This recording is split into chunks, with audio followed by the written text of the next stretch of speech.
children. The first prose lesson we start is his first flight by Lion O. Flaherty. The author's name is Lion O. Flaherty. The young seagull. The story is about a young seagull who is unwilling to fly with his mother or with his parents and his siblings.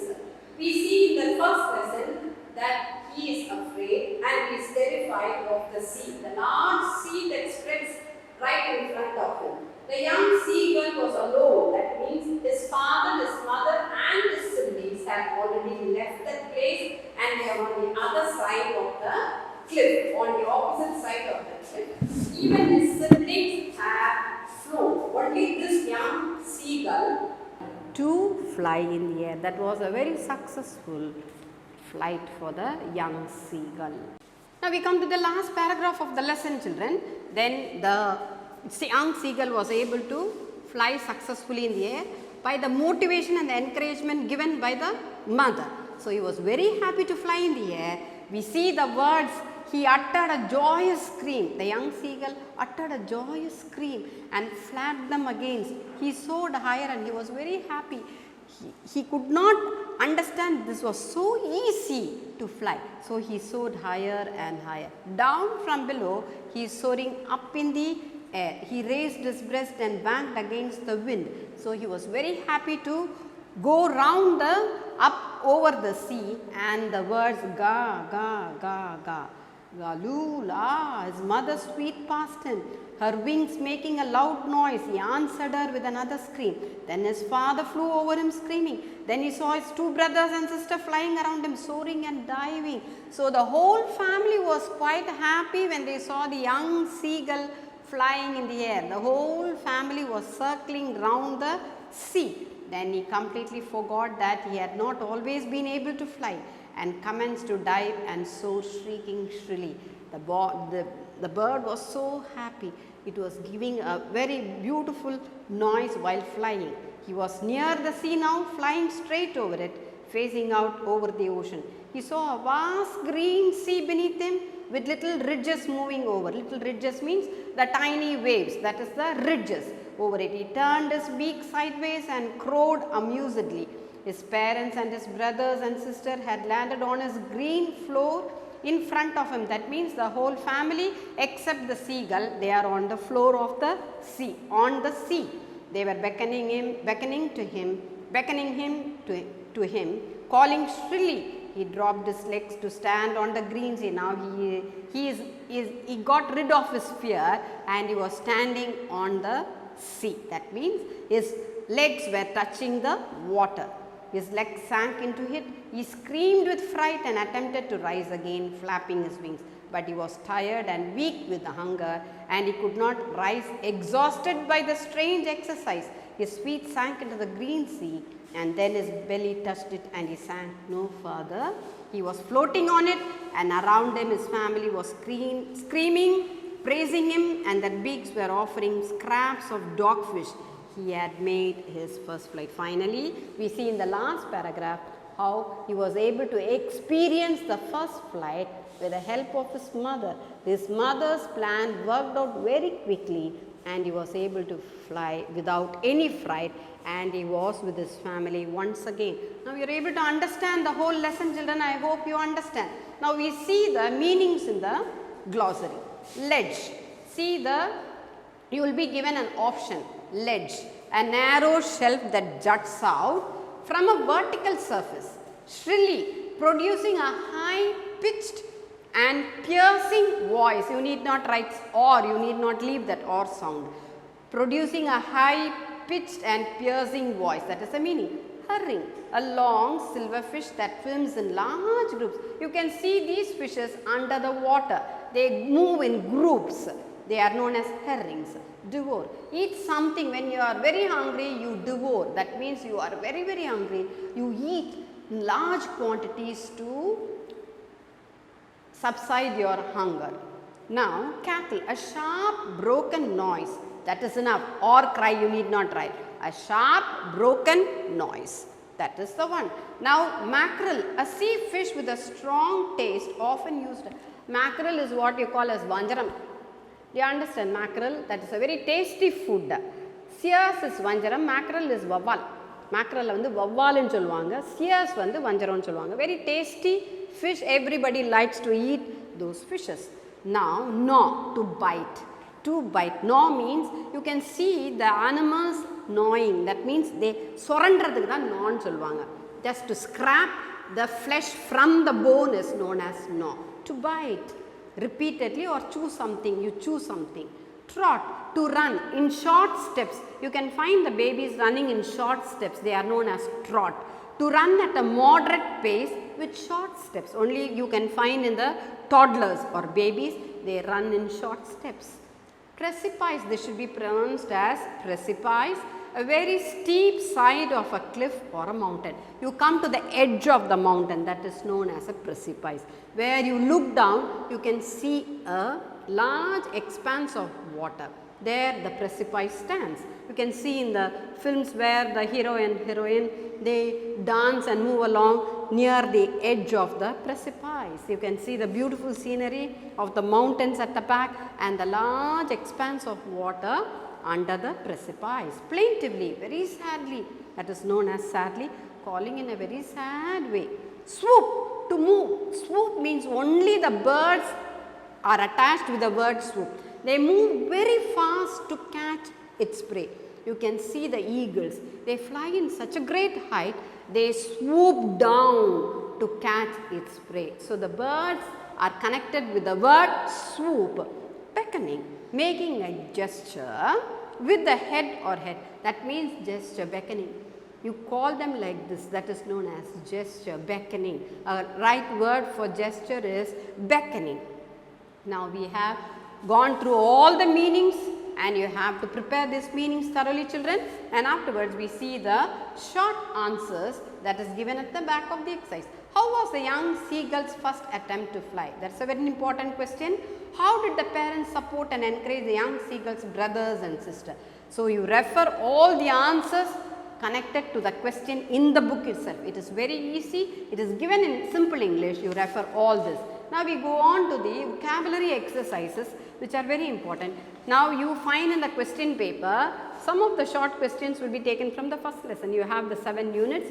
They select the short questions which carries 3 marks. So, you have to prepare the short questions very thoroughly, and afterwards we have the paragraph answers which carries 5 marks. So, you have the paragraph answers here. Describe the struggle underwent by the young seagull to overcome its fear of flying in the air. So, you understand one paragraph answer and you have to prepare the short answers by yourselves. So, this lesson seems to be very easy. You prepare it thoroughly when you are at home.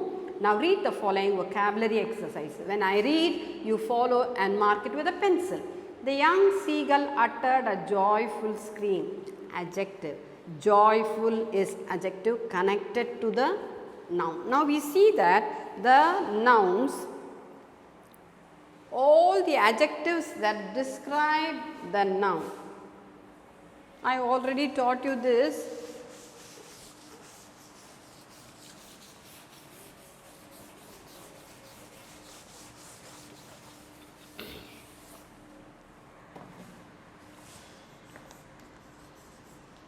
Adjectives that describes the noun. Always have this in mind. Describes the noun that you call in Tamil as Perchol. Now, she is a girl. We call this as girl as a noun. You want to give more elaboration on the noun. You want to describe more about the noun. You say this as she is a pretty girl. Pretty girl. So, this describes. The noun is described as adjective. It speaks. The noun is spoken here as adjective. What are the words that come before the noun that describes the noun is known as an adjective. So, we see here joyful adjective and scream is the noun. The young seagull screamed with joy. When you change the joyful into noun, it is known as the joy. The young seagull screamed joyfully when you had LLY.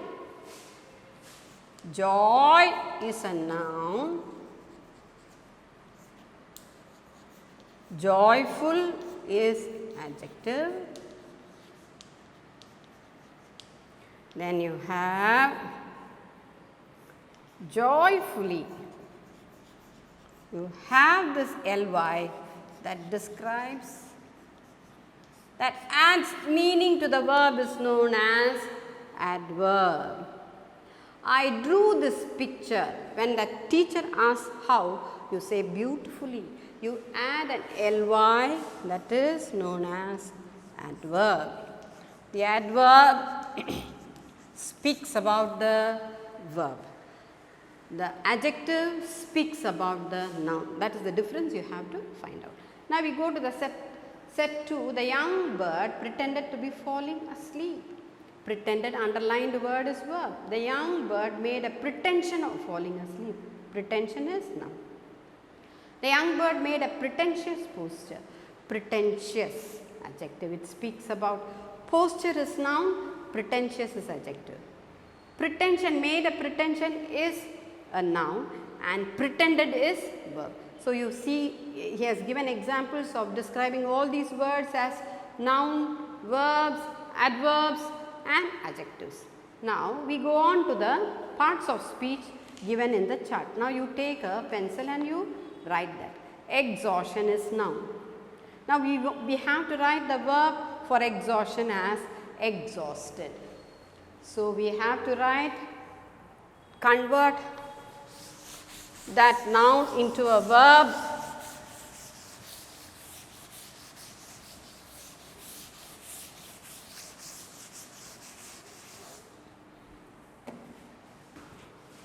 Noun, verb,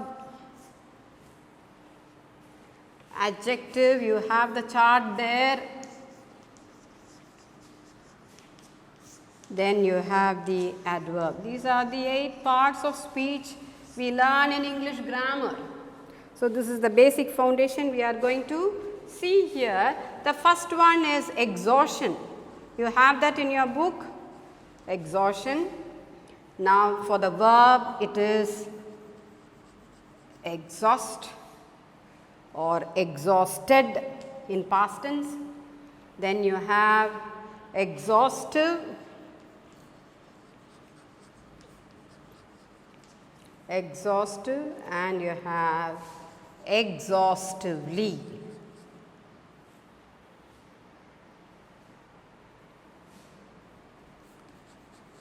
You have the ly attached here because the adverb.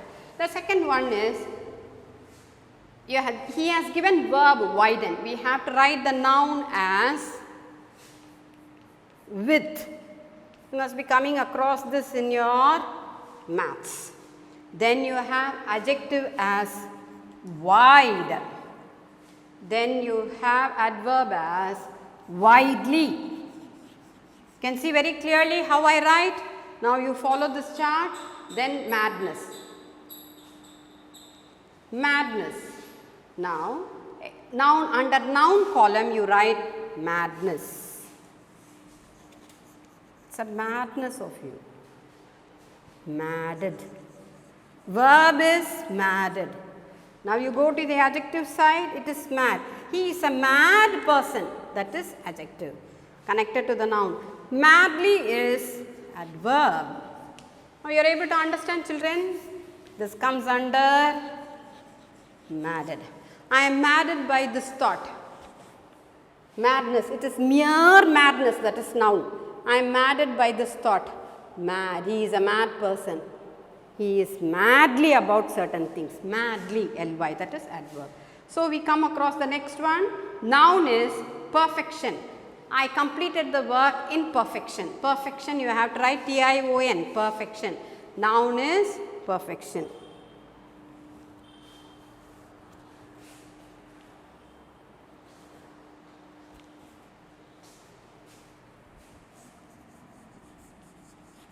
Perfection, perfect in verb. Then you can write perfected also in past tense. Then you have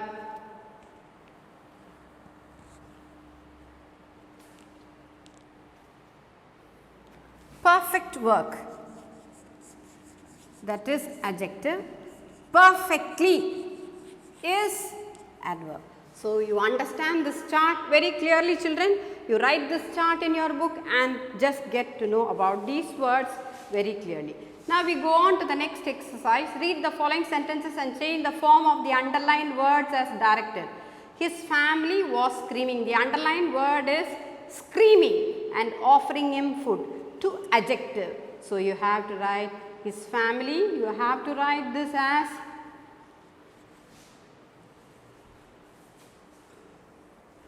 see how I convert this. Have you all written this? If you haven't written, write fast. I am rubbing the board. So, we see here the underlined word is screaming. So, we have to convert this into adjective. See how I convert. His screaming family. You have to write like this. This is adjective and this is noun. So, how I converted as screaming to adjective, screaming family. So, this is known as adjective. It talks about the family noun. Can you understand? Now, we go on to the young seagull gave out a loud call. Into an adverb, this young seagull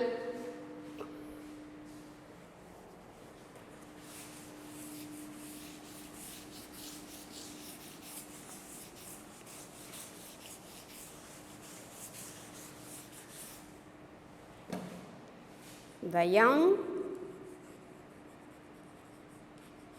seagull, what did I teach you? The young seagull gave out a loud cry. The loud becomes the seagull called loudly. So, we attach ly to the adverb loudly, that is converted. The loud call becomes a loudly. The bird cackled amusedly while flying. Into a noun, we have to the bird. Into a noun, we are going to change the adverb into a noun. The bird cackled. You have to add with amusement. So, this is the noun. We change the adverb into a noun by using amusement while flying.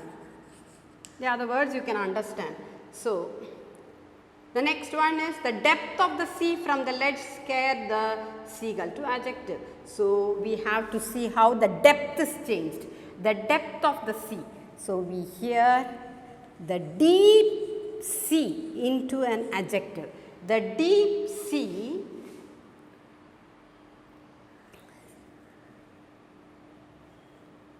from the ledge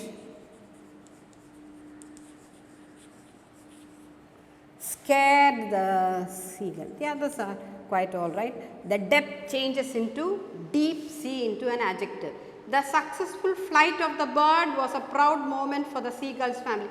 To a verb. So, to a verb, we have to write it was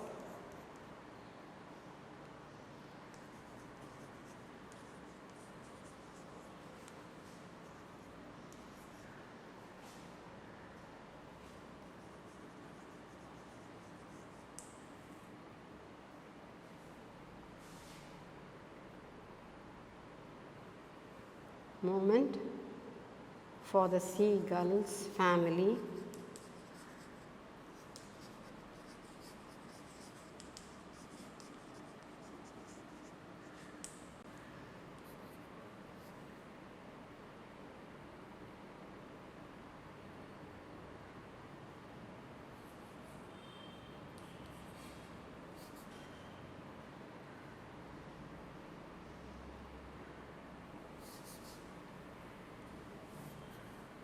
to see the seagull fly.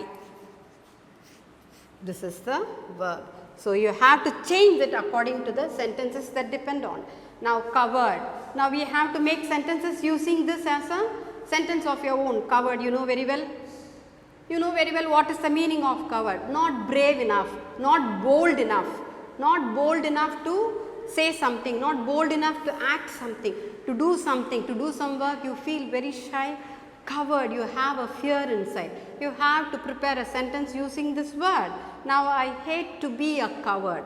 If you want to be a brave person, you have to have a dislike for coward. So, you can use the word, I hate to be a coward. I don't like coward persons.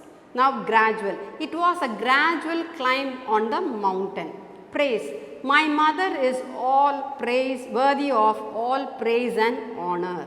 Courageous. I am a very courageous person. Starvation. No one should die of starvation in this world. Starvation, complete hunger, where the poor people suffer, they starve the whole day. That is known as starvation. Starvation is a noun. There you can understand very well what are the words given there. Now, this is a question that listening is, you have a paragraph at the back, this is not so important. We go there and find out, do you think they had a memorable enjoyable?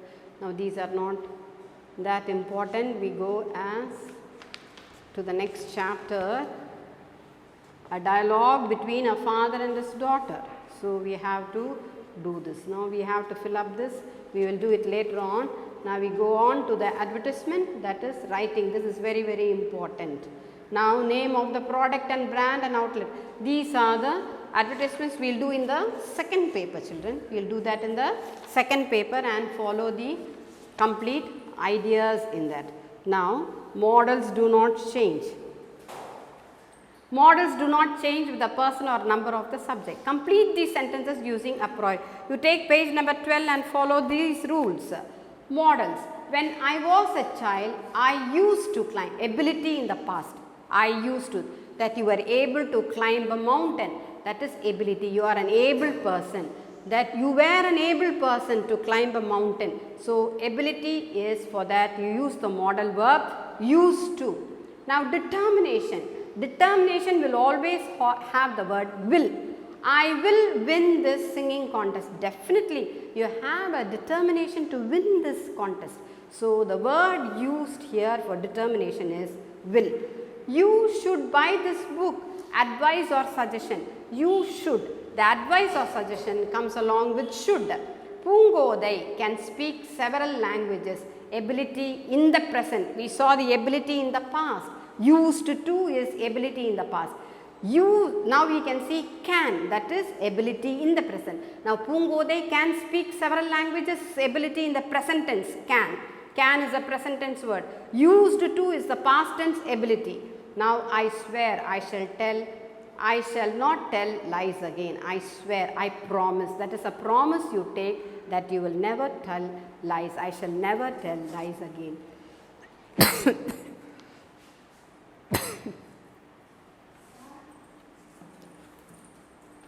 தண்ணி குடிக்கலாமா?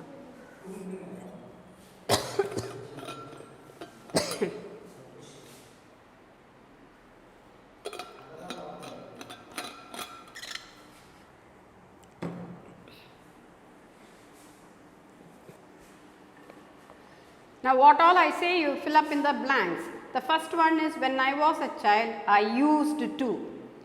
I used to. Now, you see this, you have to write that in that blank, used to. I am rubbing the board.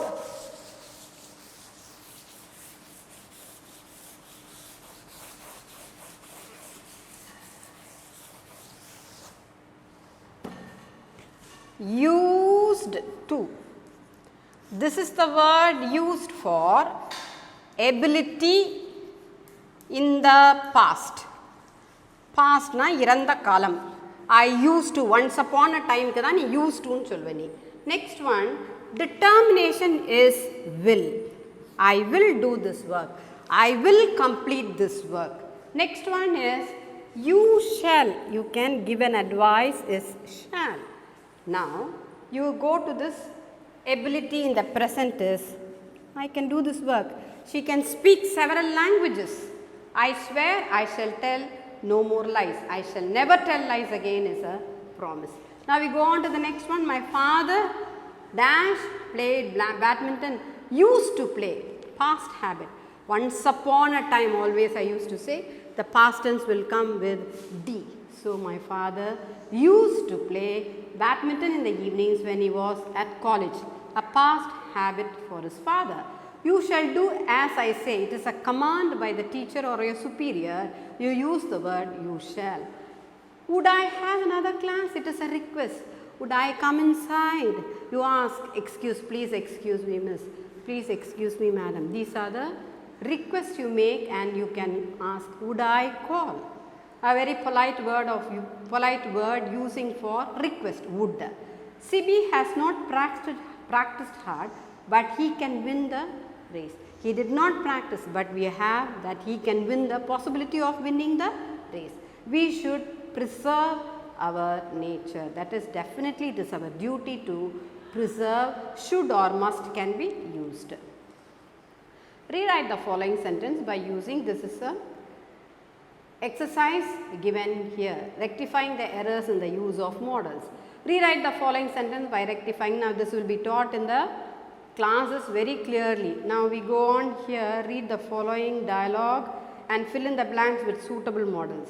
First, Dad, shall we go out for dinner tonight? Use the word shall for Dad. Charan, yes Dad, we should go to a restaurant where I can.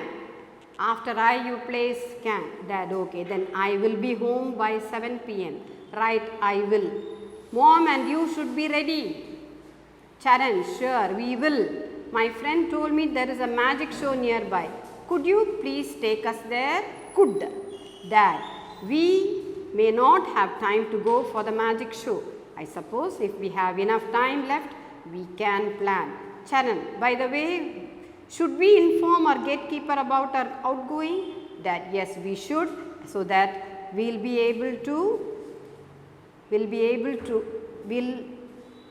aware we aren't at home. Charan, shall I call up mom and tell her about our plan today? You ought to, use the word ought to. O-U-G-H-T, ought to. Otherwise, we might be in trouble when she returns home. Charan, by the time you come home in the evening, we will be, W-I-L-L, will be waiting for you. Hope you won't be late. You will not be late can be understood and written as won't be late by. Now, these are the dialogues we have to prepare in the composition notebook. Now, can you follow all the instructions given? Can you understand, children? Now, we go to the voices. The next one is active voice and passive voice. Already we have done that in standard 9 and learnt about the active and passive voices. Now, we shall learn some more forms of the voice. We can have this in the next session where I continue with voices, active and passive voice. Say Vinay, say a pattu Vinay. That is active voice and passive voice. I hope you understand. Thank you.